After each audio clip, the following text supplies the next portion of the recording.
পাবনার ভাঙ্গুড়া শান্ত গ্রাম, ব্যস্ত বাজার, কিন্তু গত রাতের ঘটনাটি যেন পুরো এলাকার শান্তি ও নিরাপত্তা নিয়ে বড় প্রশ্ন তুলে দিয়েছে।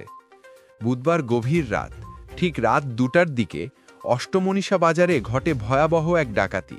শুধু একটি দোকান নয়, এক রাতে 5টি স্বর্ণের দোকান এবং একটি বাড়ি, সবকিছু টার্গেট করে হামলা চালায় একটি সংঘবদ্ধ ডাকাত দল। স্থানীয়দের ভাষায়, এত বড় ডাকাতি এখানে কখনো হয়নি। বাজারে প্রথমে তালা ভেঙে ঢোকে দুর্বৃত্তরা। রতন কর্মকার, তপন কর্মকার, উত্তম কর্মকার, ইউসুফ আলী ও আত্তাব আলীর সোনার দোকানগুলো একে একে লুট করে। প্রায় 30 ভরি সোনার গহনা এবং 5 লাখ টাকা নিয়ে যায় ডাকাতরা। তবে এখানেই শেষ নয়। দোকান লুটের পর তারা সোজা যায় রতন কর্মকারের বাড়িতে। সেখানে যা ঘটে তা আরও ভয়াবহ। রতনের স্ত্রী ও ছেলে রঞ্জন কর্মকারকে অস্ত্রের মুখে জিম্মি করে মারধর করা হয়। বাড়ি থেকে নিয়ে যায় আরও 10 ভরি স্বর্ণ এবং 15 লাখ টাকা। অর্থাৎ ভুক্তভোগীদের দাবি, মোট 40 ভরি স্বর্ণ ও 20 লাখ টাকা লুট করে ডাকাত দল। রঞ্জন কর্মকার বলেন, 8-9 জনের একটি সশস্ত্র দল প্রথমে দোকানগুলো লুট করে।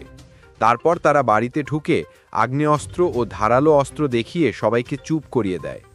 তার মা শরীরের গহনা খুলে দিতে সময় নিলে দুর্বৃত্তরা তাকে মারধর করে।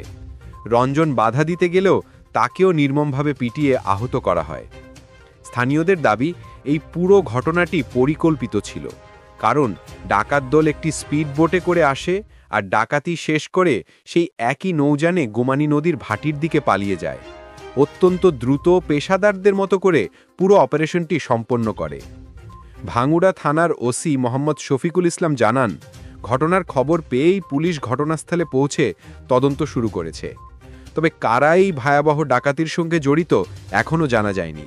এ ঘটনায় মামলা প্রস্তুত চলছে। বন্ধুরা, এক রাতে 5টি স্বর্ণের দোকান আর একটি বাড়িতে ধারাবাহিক ডাকাতির ঘটনা।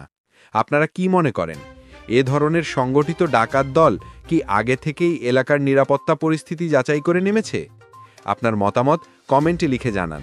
আর ভিডিওটি ভালো লাগলে অবশ্যই লাইক দিন, শেয়ার করুন আর সর্বশেষ ব্রেকিং নিউজ পেতে খবরবিন্দি চ্যানেলটি সাবস্ক্রাইব করে রাখুন।